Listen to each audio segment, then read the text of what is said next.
Yiridumarang, Yuandu Yanada Heiss, Baladu, Wiradjuri Geelong. Arambaji Bull, Brungley Bull, Megandi, Bala Williams, Yindamaladu, Wiradjuri, Bulga Bulga Galangbu, Balagi Bungbu, Balambumble Bull, Nurembungbu. Yinjamaradu, Yagarabu, Torababul, Jagarabu, Mugunjan, Maine, Mundangu, Settlement Council of Australia, Meagan.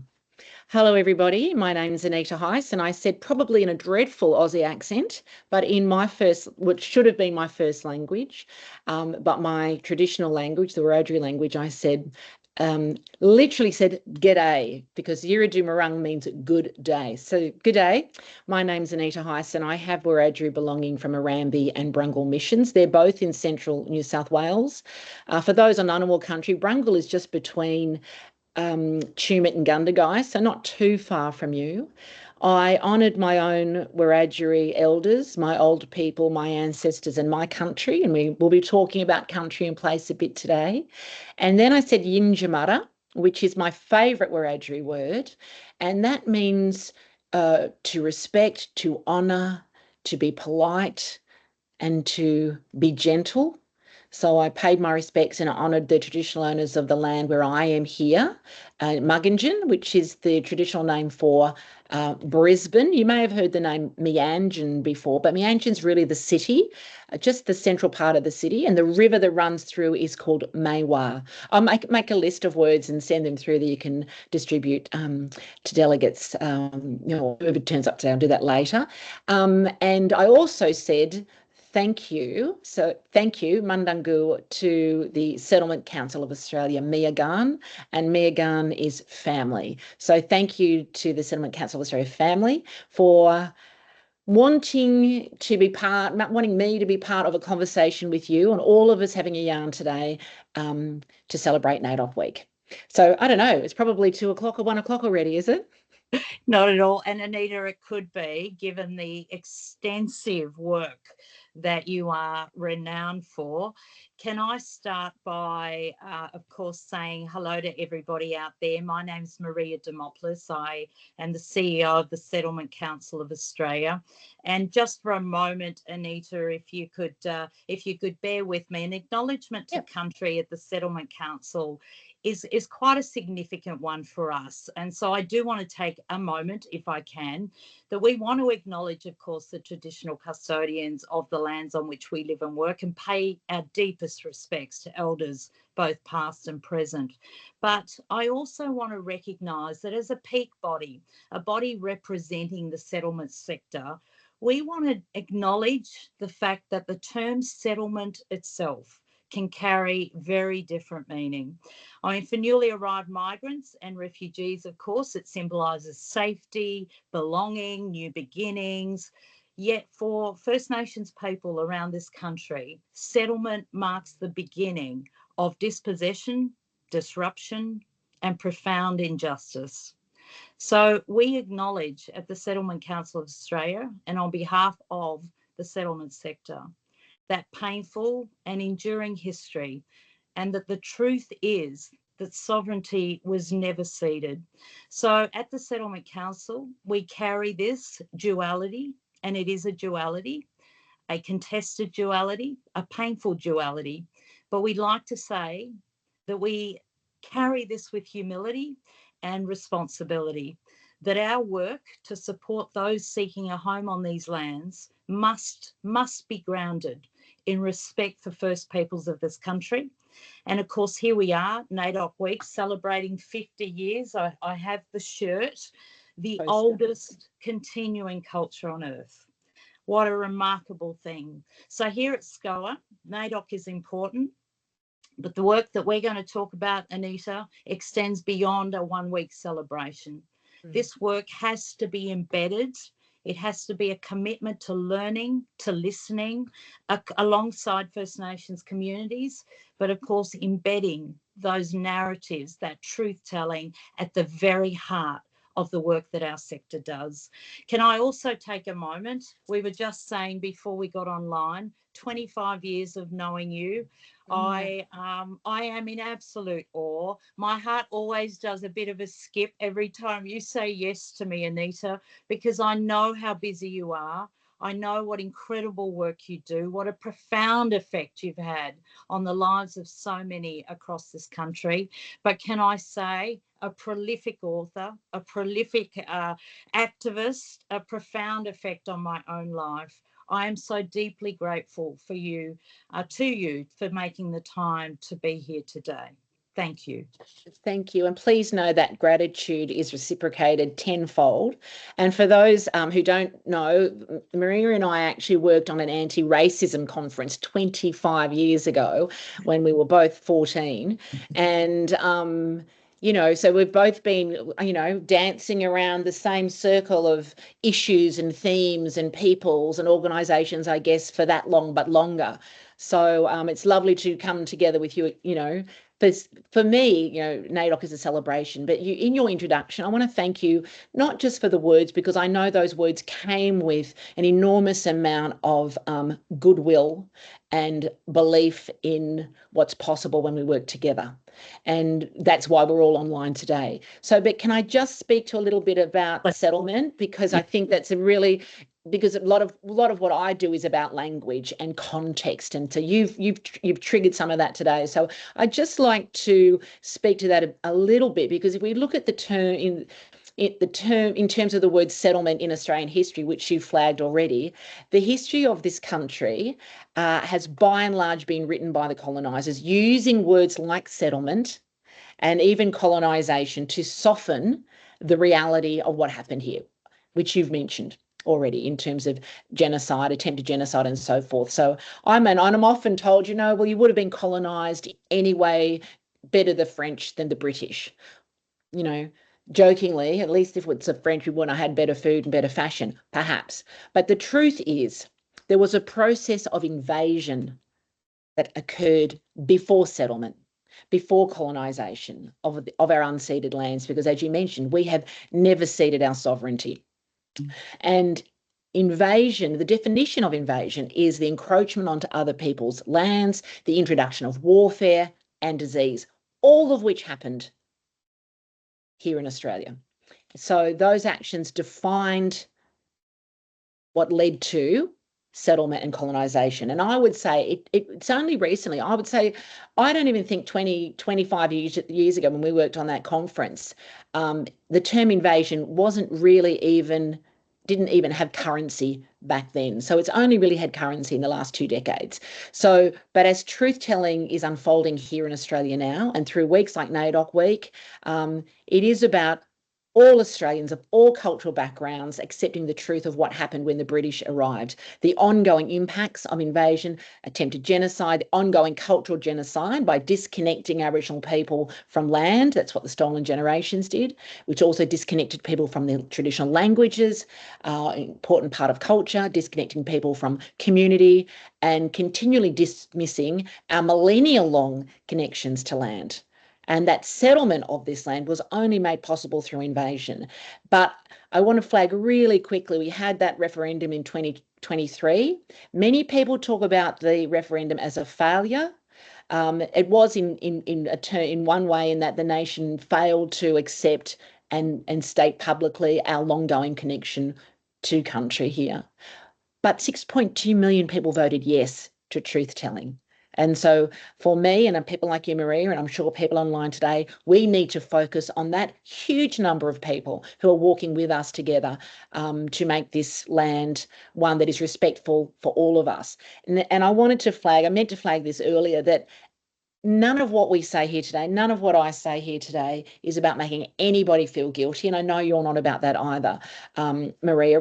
What we're just doing is unpacking language that the coloniser, the world over, has used in terms of justifying their taking over of other people's lands. So thank you for your introduction, but I just wanted to just flag that as well, if that's okay. Yeah, and I think that point, we've just asked our audience in the chat to think about, of course, the land that they're on, and I can see that there's been a tremendous response there, but also that point about connection. I think, how do we feel connection to a place? And so you talked about that in your opening address as well, and I really want to encourage people throughout the session today to think about that point about connection, but to an old land, a land that continues to belong to the oldest living culture on earth. So thank you so much, Anita. But sorry, Marie, can I just pop in really quickly? I wanted to say, if there are people online who don't know whose country they're on, that's cool. Just put whatever the town or the city or wherever you are in the chat box, because potentially someone else will know, and that's something that you've learned today, or even somebody else in the group has learned today. And if we don't know, we'll find out, and we'll make sure you know by the end of the day or the end of the week. So for me, this is all about a process of a journey that we're all on, and learning and so forth. That's all. I just wanted to say that. No, and I love that. Thank you so much. Look, obviously it's NAIDOC week. Yay! And love thank NAIDOC you. week. And I can see the background there, the poster, which is just beautiful. Wasn't it a beautiful design? In thinking about what NAIDOC means to you, 50 years. We both were very, very, very young, weren't we, when it first started, Anita? But 50 years of celebration. What does that mean to you? Well, first of all, I just say, for those of you who don't know what NAIDOC stands for, it's the National Aboriginal Islander Day of Observance Committee, because it was originally just one day. So 50 years ago, it was just a day before it turned into a week. But the history of it really goes back to 1938, when we had the Day of Mourning Protest and Conference in Sydney, marking the sesquicentenary of the arrival of the British. So, you know, that this movement to have recognition has been going for a very, very long time. I love NAIDOC Week. For me, it's a week of celebrating all our Indigenous excellence. It's a week of celebrating our collective histories, our living heritage, our diverse cultures, because our communities are as diverse as your communities, but also our diverse identities. And indeed, how we choose to assert all of that and then share that with the broader community. So NAIDOC to me is about sharing all our Indigenous excellence, as I said, with our allies, with our peers, with our neighbours, with our students in classrooms, and with members of organisations like yours. And I didn't know about your organisation until recently, Maria, when I learned that you had become CEO, or you were becoming CEO. So that's something that I'm really excited about now, knowing that there's this whole other cohort of people who are on the journey as well. But I've spoken to corporates this week, and I'm speaking to global technology company next week about the very things we're talking about today as well. Those organisations are quite diverse in terms of their humans, resources as well. So that's exciting to me. We know that the theme of NAIDOC Week changes every year. For our elders was 2023. One of my favourites was, I think it was 2018, because of Her We Can, which paid tribute to the women, all our beautiful women, past and present. But this year's theme is Next Generation, Strength, Vision, Legacy. And so looking forward to our young people and what we are leaving behind, and not just me, but all of you as well. What knowledge, what wisdom, what legacies are you leaving behind for the young people in your world as well? So for me, my celebration is about the legacy of our writers and our storytellers, particularly from the past, who influenced me. People like the late Oodgeroo Noonuccal, who was the first Black poet in Australia from Minjerribah, Stradbroke Island. And in 1964, she published the first collection of poetry titled We Are Going. In that collection, her poetry, most of it's online now. In that collection is a poem called The Charter of Aboriginal Rights. And I think that charter is as relevant today as it was back then. So I always remember the pioneers like Oodgeroo, like the late Ruby Langford Guinevere as well, who was a Bundjalung woman who broke the glass ceiling in publishing when she turned 50. So if you want to write a book, age is no barrier. Age is no barrier. And I hope that some of you are documenting your experiences as well, for yourself, for your children, and maybe for other people to learn. She wrote a book called Don't Take Your Love to Town, that it was set on New South Wales curriculum for many, many years. But she said to the publishers, do not gubberise my text. Now, gubber is a word we use in New South Wales. Generally not a positive word. It depends on context and tone. But it came from the word governor, that, you know, blackfellas called white, you know, any white person they met in colonial times, governor, but couldn't say governor, so it became governor, and from that became gubbar. So white people became known as gubbars. So she said, do not gubberise my text. What she meant by that is don't change the context of my story by sanitising the language for a white audience. And it was quite extraordinary back in the day, 1988. So I remember those particular women as the pioneers. And so my own legacy is, I think, what I leave for the next generation is my literature, particularly children's literature, which we're going to talk about some more today. Yeah. So there we go. So how did you start that journey? I mean, you talked about Black excellence. My goodness, you exemplify that in so many ways. But tell us a little bit more about the beginning of that journey for you. Well, I need to tell you, I grew up in the 70s. I didn't come from a home with books. I didn't have a local library. We had a bus that came around that you would once a month and you'd choose books. But I never read, really. I didn't have reading role models. My parents were working 7 days, 7 nights a week to put 5 kids through school. So I didn't have role modeling. We didn't have money for books.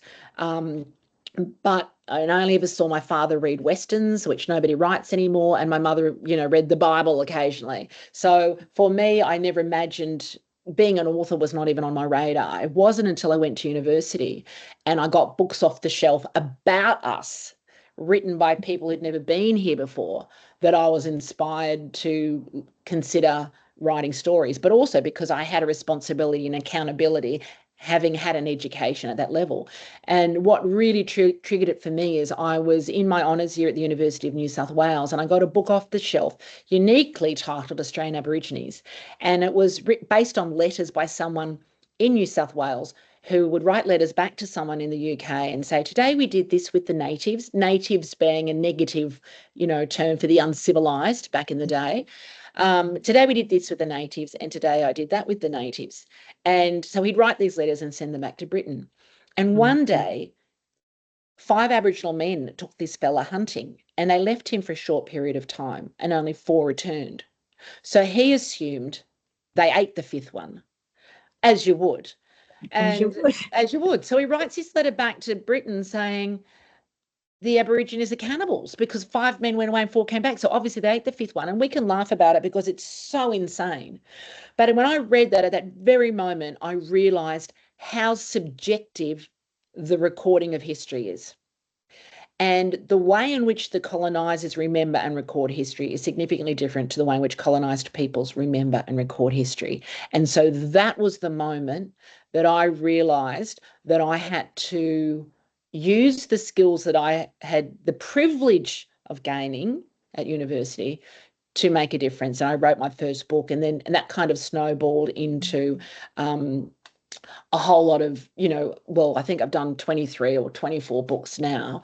But for me, it's like finding the gaps always. There's a gap in the landscape for all of us that needs to be filled by somebody. So I'm looking for those gaps. So I think I've done 6 kids novels, 6 or 8, no, 9, 10 adult novels, a memoir. I've edited some anthologies, kids' picture books. So trying to reach different audiences on themes and issues that I think all Australians should be conscious of. Many of them are actually set on Wiradjuri country. Why? I mean, obviously there's a connection there for you, and you use particular language in those books as well. Yes, yeah. Can you talk a little bit more about that? Love to. So Wiradjuri country is probably, for those of you who don't know, is probably one of the largest land masses of a First Nations country definitely in New South Wales. We're known as the people of the 3 rivers, the Murrumbidgee River, the Galari or the Kalari, which is the Lachlan River, and the Womble, which Macquarie named after himself, so the Macquarie River, and that runs through Bathurst. So I have, I don't live on Wiradjuri country. I grew up on Bidjigal, Dharawal land out near La Perouse, socialised, educated, largely employed on Gadigal land. No, you'll know that as the city of Sydney, and now live up here in Muggingan. So there's a number of reasons why I write books set on my land. So Barbed Wire and Cherry Blossoms is set in Cowra. It's about the Cowra breakout of World War II. My mother was born on the mission, which was at the time was 4.5 miles in a direct line from the prisoner of war camp, so Arambi. She was alive during that breakout when 1,200 Japanese POWs broke out of that camp. And I realised when I was actually at Pearl Harbor that it In made the me think US. about in Hawaii, Right. where most of the tourists there were Japanese, which was interesting if we're talking about the subjectivity in recording history. And I was thinking, imagine what I was trying to think, what are they thinking about the way in which, I mean, that's shared history, the Japanese and the US, that's shared history, obviously through a very American lens. How are they experiencing this emotionally, intellectually, and so forth? And it made me think about the Cowra breakout. And I realised that nothing I had ever read or seen in terms of documentaries mentioned Arambi, mentioned that Aboriginal men from that town went to war, some never returned. None of it mentioned that at the same time, the locals preferred to use the labour of Italian POWs who were allowed out for the day than use Koori labour, that it was a segregated town, that the hospital was segregated. On the linen was written the letters A, B, O. And for those of you who don't know, that's a derogatory term like the N word in the US. And so I wanted to write our people into that story where we hadn't been written before. Titters is about 5 women from Mudgee.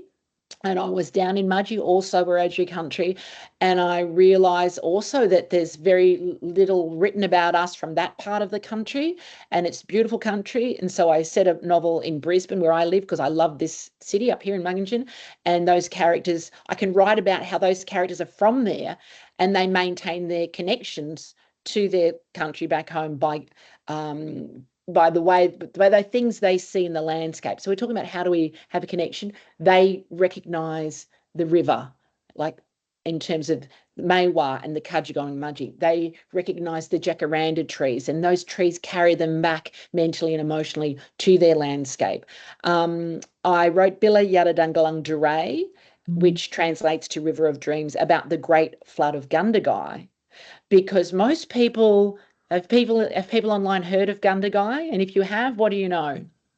And if anybody's writing in the chat box, I'm guessing they're writing The Dog in the Tucker Box and all the song. There's a track winding back and so forth. But I want all Australians to know that in 1852, the town of Gundagai flooded over 3 days and 3 nights because the locals, when that town was established in 1838, they did not listen to the Wiradjuri people saying, do not build here on the floodplains. It's flooded before, it'll flood again. And sure enough, it did. And in 1852, we saw Australia's greatest, most devastating natural disaster when a third of that town drowned. But 2 Wiradjuri men went out on bark canoes and saved an estimated 59 lives. They are national heroes. And until 2019, there was no statue, there was no heroism award, and so that now exists. And so I wrote about that because I want people to know about those heroes.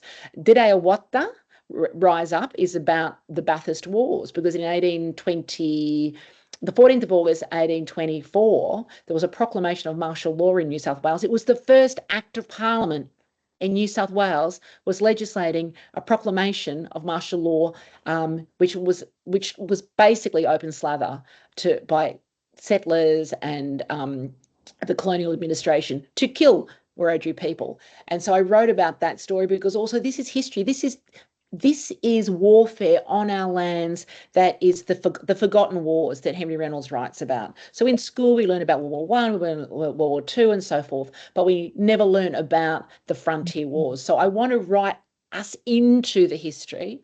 In terms of language, The one thing, there's two things. The first thing I want to include language. I only started learning my language at the age of 50. I know very, very little. It's very complex. The Wiradjuri language is very complex. You have to forget anything you've learned in English, because it's not a translation of English, because it wasn't English. It's a completely different grammar system. And so what I want to do with incorporating language is remind people that everywhere you walk in this country, you walk on land that has a first language, and it's not English. English might be the fourth or fifth language of that. It's the dominant language, but there's a first language that is an Aboriginal language everywhere you walk. So I want to do that. But also, for those of you who don't know, in Australia, at the point of first contact, there were 250 Indigenous languages, including 800 different dialects, and so few that are existing now, that are spoken fluently now. I'm very lucky in terms of Wiradjuri language, because we've got a lot of resources, tangible resources and human resources. So we are also in the United Nations decade of international Indigenous languages between 2022 and 2032. So for me, I'm also writing these books as a very small contribution to that decade, and to, I think, I don't feel guilty about living on someone else's land. I'm going to tell you, you don't have to get involved in the politics. So that's a good thing, because I'm not from here. But I do feel a sense of accountability and responsibility to participate in some way. So this gives me something that I can actually give back to that land. And can I just say, I'm looking at some of the comments in the chat session, and people saying, I really only found out about Gundagai, for example, because of the books that you've written. Oh, good. So how important is that? And such a terrible silencing of an incredibly rich history. It really does go to the heart of how important it is to document, to write, to have these conversations, Anita. Now, children, of course, tend to get missed out on this, and you and I have talked endlessly about just how important it is to talk to children and young people. You mentioned the children's books. Yep. Why has this become so important to you? I'm going to answer that, but I want to say really quickly, because the mind never stops.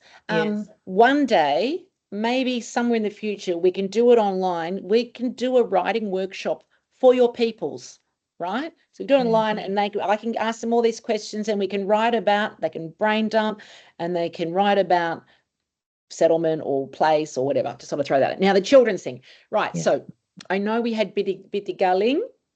I think we had Bittigaling listed as one of the books to read. So that translates to big rain. Now, I just want to tell you, if we just go back to the NAIDOC theme, my overarching legacy is writing us into the landscape, right, to provide diversity in the classroom in particular. I want all Australian kids from every different background, every demographic. I want all Australian kids to have diversity in their reading, first and foremost. But at the same time, I also want First Nations kids to be able to see themselves and stories related to them on the page as well. So when we launched Bila Yada Dangalang Duray in Gundagai on the anniversary of the flood, that night we asked locals, what more can we do? And they said, we need to get this story in schools. So that's where that picture book was born from. I have never had any desire to write a kid's picture book, but that's where that was born from. So they wanted students to know about our heroes, but also about our knowledge of land. And those two messages, they are enough. If people walk away from reading that book going, wow, you know, if only white fellas listen to black fellas who have knowledge of the land, all those people may have been alive today. Well, not today, but their descendants would be alive today. And so we did a reenactment, actually. We did a reenactment in terms of a group of us paddled down the Murrumbidgee, because I wanted to get an understanding of what it must have been like on the river. I'm a method writer, so I try to get into character. Mind you, those men were out there in the dark of night, 3 days, raging storm, raging floodwaters. We went beautiful November day, not a cloud in the sky, you know, life jackets, the whole bit. And but what I learned from doing that row, I think we rode about 20 kilometers, was that those men, I mean, the conditions I had were perfect.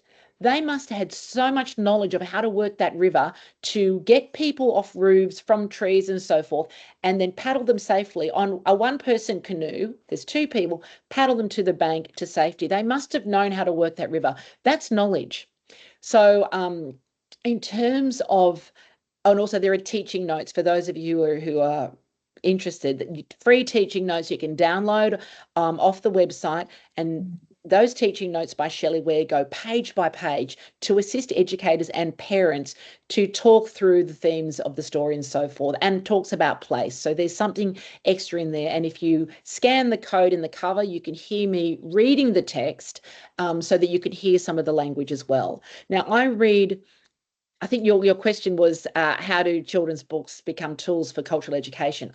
I read a lot of kids' books. I love children's books, and I can tell you that picture books and novels for kids can be tools to learn about things like diversity of identity and life experience, because I think that's what we always have to remind ourselves. Just because we don't understand somebody else's experience, or they're located in a place we will never go or have no interest in going, doesn't mean we shouldn't know about that, and we should celebrate diversity. So we can learn about diversity of identity and life experiences through picture books and kids books. We can learn about life for contemporary and urban First Nations peoples through kids books as well. Maybe someone could just write in the chat box, Magabala Books.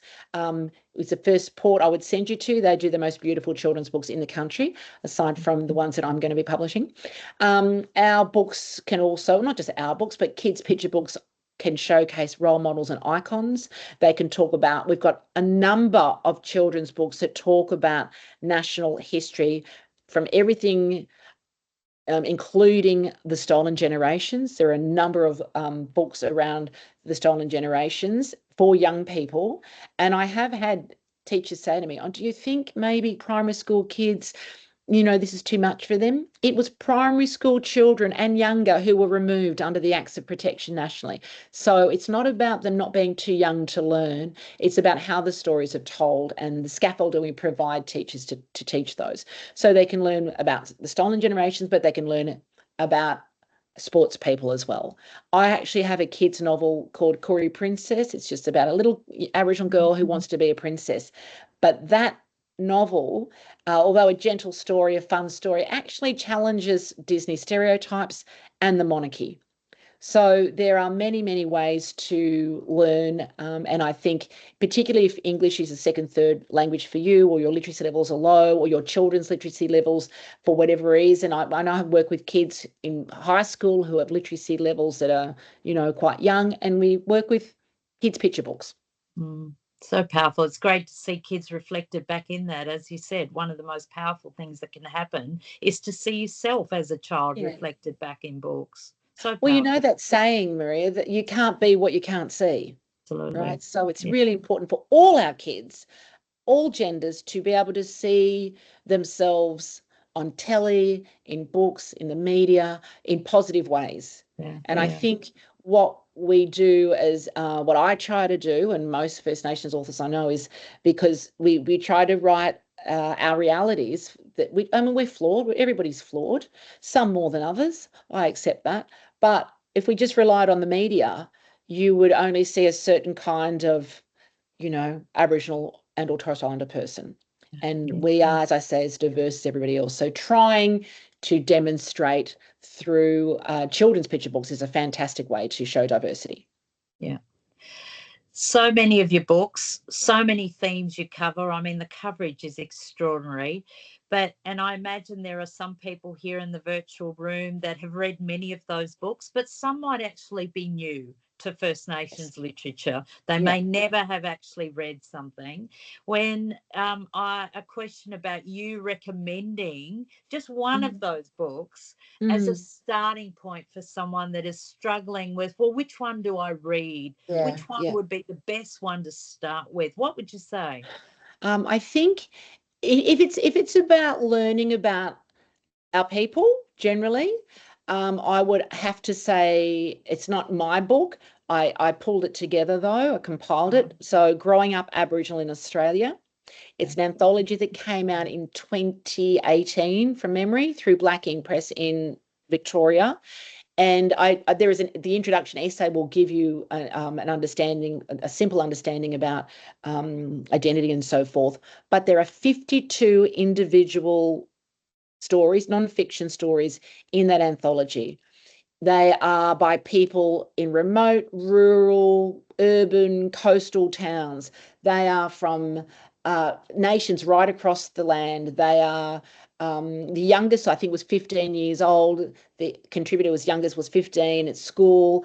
We had a brother who was incarcerated in South Australia, and someone assisted in him writing that story. The eldest was Auntie Norleen Brinkworth in her 70s from Yarrabah. So there's a whole breadth of peoples in that. We've got, what have we got?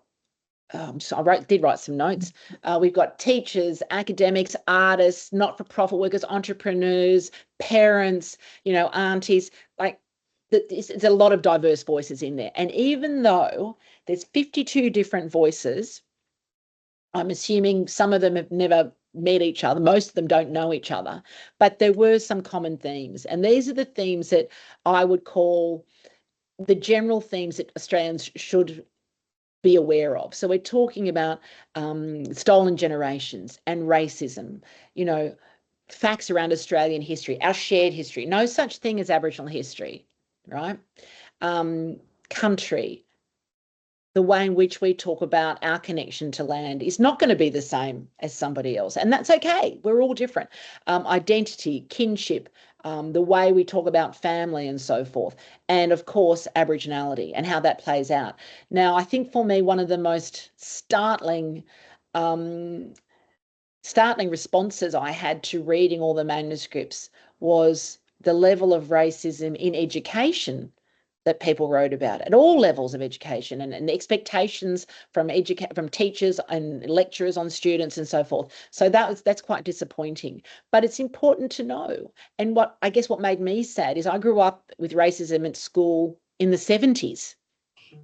And I'm reading about people at school, in 2000 or in the 90s or 10 years ago still experiencing racism. And so it's really interesting when people say, oh, there's no racism in Australia. It's generally people who haven't experienced racism themselves because they don't recognize it. So that is the book that I would recommend. There is an author, there's a contributor in that book, and her name is Alice Ether. And she was a devoted and passionate bilingual primary school teacher. She was widely recognised for her performance poetry, her work as an activist, and a dynamic member of her community in Maningrida. She had an unswerving commitment to sustaining her own language, her people, and her homeland. And she wrote a poem called Yuya Garabura. And her words, I want to share her words with you, if that's okay. Please. I was sitting on Gubbi Gubbi country, which is up around Maleny, reading the manuscripts, when I got a message from her family to say that she had sadly taken her own life. But they wanted her words to be her legacy, which takes us back to the theme of NAIDOC Week.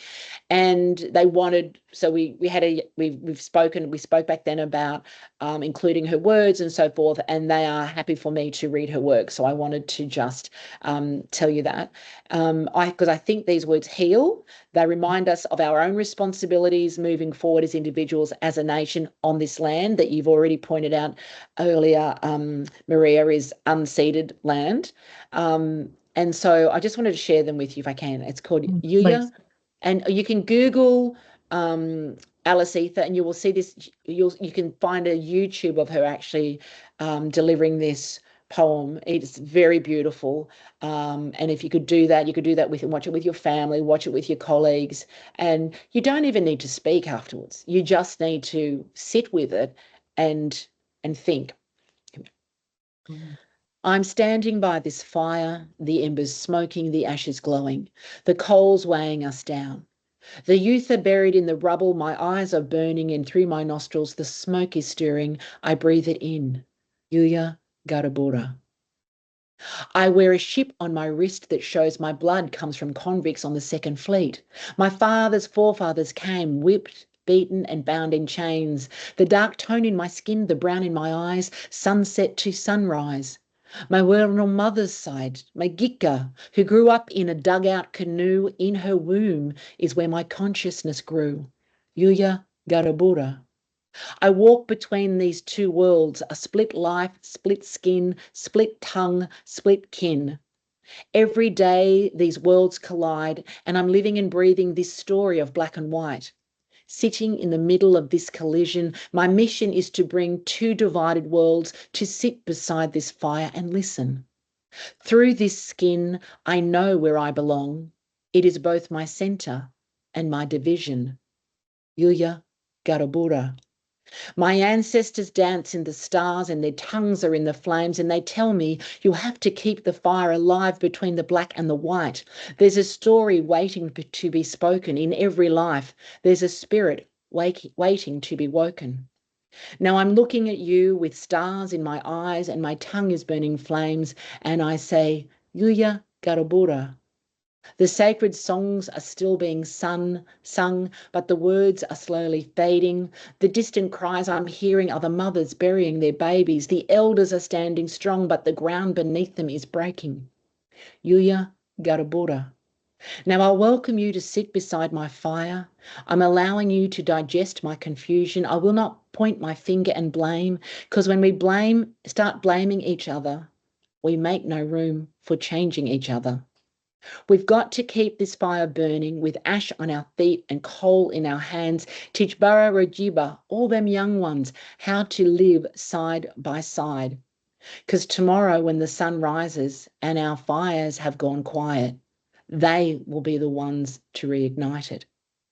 Yuya Garabura, these flames, us, will be their guidance. My goodness, it does feel like there's nothing to say. So I noticed that it's been put in the chat as well, the video. Please do. Oh, you've got the video. Good. Yeah, it's good. Just there. So the word, so beautiful. And the commentary, I sort of feel like, what do you say after that reading, Anita? It's so powerful. Yeah, I think Alice has summed up all of us as adults, what our job is, what is our purpose in your organisation, in what I do, what is our purpose every day. And I have in my bio that I'm a creative disruptor. And when I first heard that, I said, what does it mean? And someone said, if you are not disrupting the status quo in society and making change and making a difference, what are you doing with your life? And I never forgot that. I thought, you know, what would we all be doing if we woke up tomorrow and we didn't have the purpose that we have that drives us every day in your work, in my work? And I think Alice, you know, she reminds us that we have a responsibility. I don't have children. I have nieces and nephews, but I work with kids in schools and young people who are underestimated every day for their capacity to analyse and accept, and I want them to have hope. I want our young people to have hope that their future will be bright when we see what's happening in the rest of the world, and we sit here with absolute privilege to even talk about what's possible, Now I'm raving. No, not at all. Gosh, you never rave, Anita. I do want to encourage people around the room to feel free to put any questions that you might have in the chat. You're happy to take some of those, Anita. Just while I'm trying to get a sense of the questions that people might be asking, can I ask you, which was the book that was the hardest to write for you? Because I always remember when I first met you, you were using humor in a very interesting way in your books, and you did it so beautifully. That was my first book. How hard was that? It was. No, that first book, I didn't know I was going to write another book, and it's so funny because it's not a great piece of literature, people, so you do not need to find that book. It's not available. Well, I loved it. You're very kind. Life. I just thought how amazing that you can use humor in the way that you did in making such powerful, poignant statements about racism and its impact. Thank you. That is a talent. But the Thank book you. that you found the Yeah, hardest to okay. write. The hardest book to write was the last book, and it was Mhm. Did I What That? And that was about the Bathurst Wars. And there are two reasons why that was. The obvious reason is that I had to read a whole lot of material that was about massacres and the way in which Wiradjuri people, regardless of whether Wiradjuri, any people, but the way in which Wiradjuri people were treated, and gut-wrenching. And I remember saying to my publisher, look, I can't work on this, read for 5 hours a day. Like, you have to understand the mental and emotional impact reading this material has on me. And so, because I was going, I'm never going to meet this deadline because it's so difficult to read. And I was very lucky that a gentleman by the name of Stephen Gapps, he is a public historian, non-Indigenous public historian, had written a work and done all this research and wrote a book called Gutjara, which means war. And so he had done all this research. So I read his book, and all the other desktop stuff. And but it was quite difficult because I then had to select. I didn't want to write or rewrite all that. I wanted to write a book that demonstrated enough for the reader to understand the extent of violence on the frontier, but also the love of our people, love for each other, love for Meagan, love for country, because we've been living and loving on this land for millennia, but we're never seen as complete human beings who have all those emotions. So that story is told through a love story with an Irishman. Because I wanted to bring the Irish. We have a lot of connections with the Irish. We got the word deadly from the Irish. And so that was the most difficult book I've had to write. It took a great toll on me emotionally. But the second part of that being difficult was I submitted it the day before the referendum, Oh, which I wow. absolutely right I up didn't and know that. The timing is extraordinary. Okay. right up until the results came in that night. Within an hour, it was so fast that the country voted. I thought it was going to be yes, to be honest with you. So right up until that moment. So I thought, I'm not going to be able to get anything done on the weekend because I was in polling booths on the Saturday, and I'm going to be so hungover from excitement on the Sunday that there's no chance. I was hungover from depression on Sunday. But that week, so that was the 14th of October. Don't forget what happened the week before. So I'm watching live the same things that happened to my people in terms of displacement and dispossession and massacres and so forth 200 years ago. And so I was in this state of, I should be using my skills to write about what's happening in Gaza. And I'm trying to, and like everybody else, in disbelief, watching all these people being murdered and displaced and the genocide. And so I was going, how is this possible 200 years later that human beings haven't learned anything? We've learned nothing. We've learned nothing in terms of how to live, how to coexist without violence. And so that was the hardest book I had to write. And so I said to my publisher, I can't back that up. I can't go and do another historical novel. I did The Flood before that. I did Carrot Breaker before that. I said, I need to write something that's meaningless and fun, not meaningless, because I don't want to waste paper and trees. But, so I pitched a series of books about women in their 50s. And one book goes to Hawaii and one book goes on a cruise. But all of that also has a lot of that turned into something that was meant to be this fun book about women in their 50s and so forth. And that's turned into a book because there's a lot of hard stuff in that book, Anita. there's that book's got stuff that comes out next year, but that's got stuff about Hawaiian sovereignty, because we have a lot of stuff in common with Hawaiians. And so that ended up being a different, not the book I set out to write either, but it's not full of massacres. So yeah, but thank you for that question. It's a good question. No. And look, I'm looking at so many of the comments, particularly around connection to land. It obviously resonated, struck a chord with our audience. And there are a number of sort of embedded questions, but in particular, in thinking about that process of truth telling, and for migrant refugees, we've touched on issues of accountability, responsibility to land, really deeply understanding what connection looks like, not only for me, but for people, really the ancestors.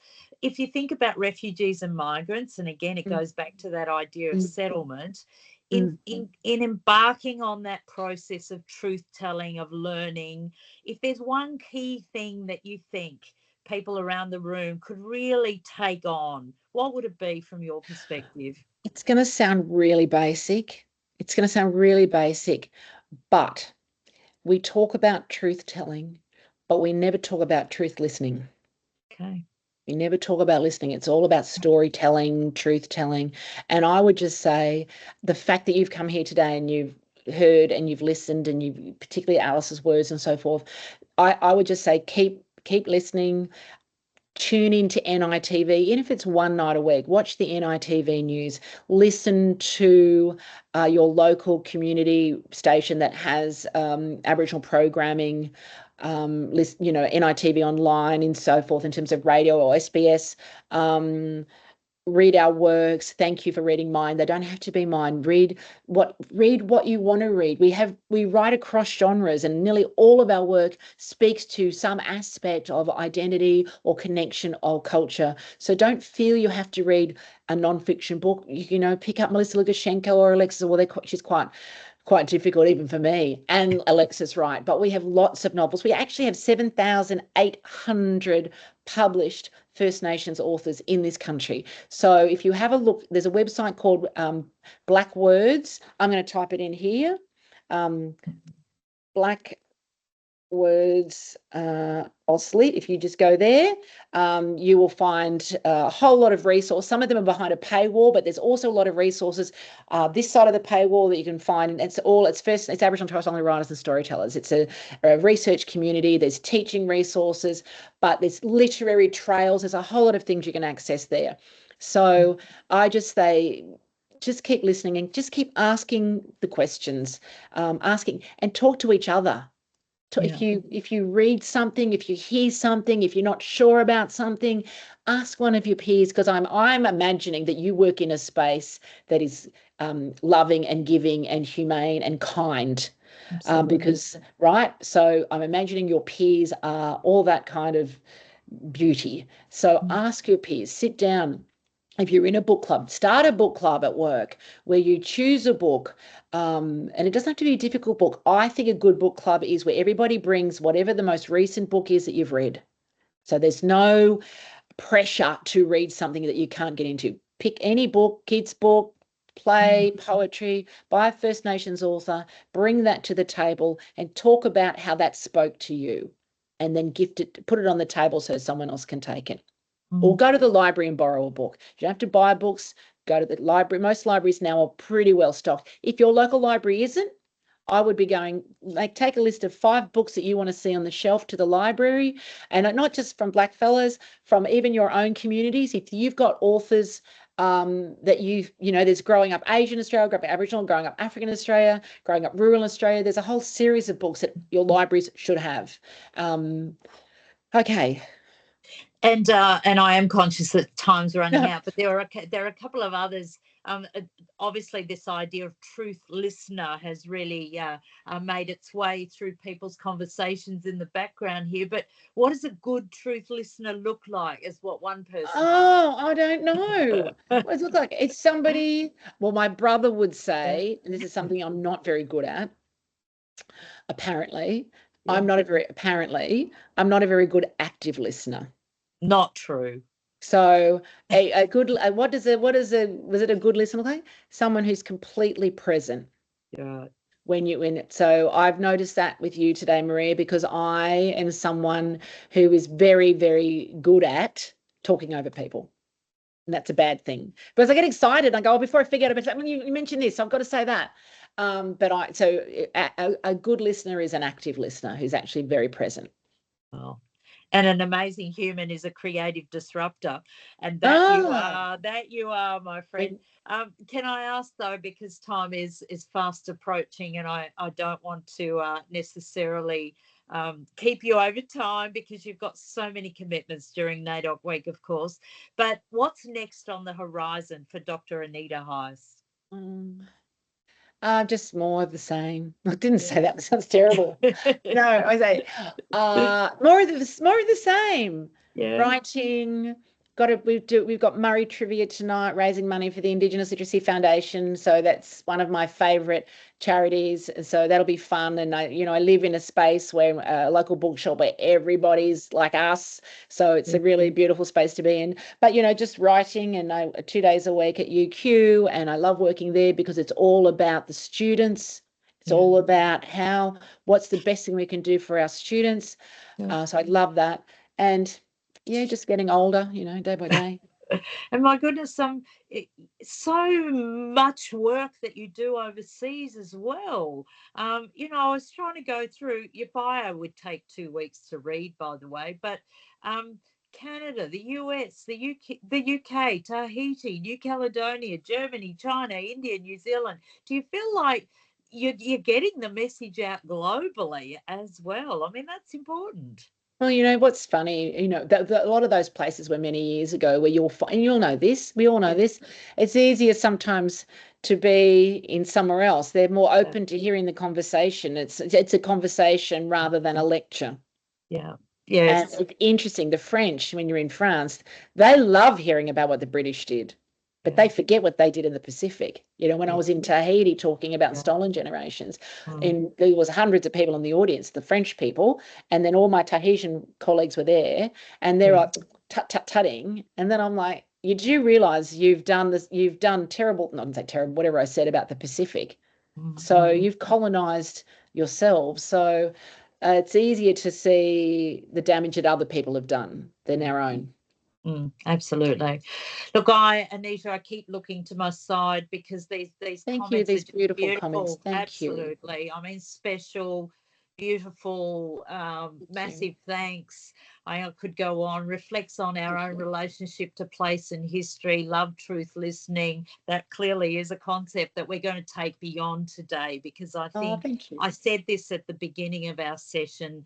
Yes, NAIDOC week, reconciliation week, these are all very, very important opportunities for us to engage with critical issues that you've raised. But it's more than that. It has to be more than that. We have to really find ways of embedding this on a daily basis, of really taking this to heart. It can't just be performative. It can't just be symbolic. It's something we have to carry deep in us, because I think it says something about us. You mentioned kindness, and I think it is a word that characterises our sector in so many ways. And I think that kindness needs to be sort of extended out again into those harder questions around accountability and responsibility as we walk this ancient land.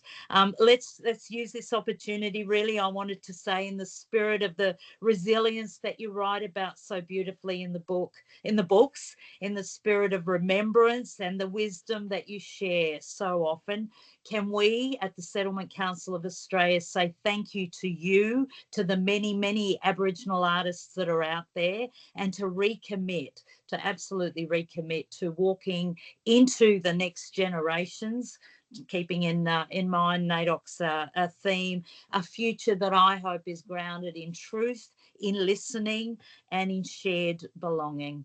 Anita Heiss, can't thank you enough. Thank you.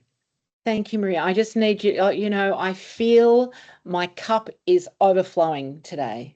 So I just want to thank, because sometimes I wake up and we all get overwhelmed at different times. And sometimes, post-referendum, it can be more difficult than it was. It has been more. And today, just having this conversation with you, and I did see some of the comments, and I thank everybody, because it's a reminder that we're not alone on the journey. Yeah, absolutely. We're not alone on the journey. So thank you for having me, and I will see you, no doubt, around the traps again. Keep changing the world, everybody, your end, and have a great afternoon. Thank you. Bye. Go well. Bye. Okay.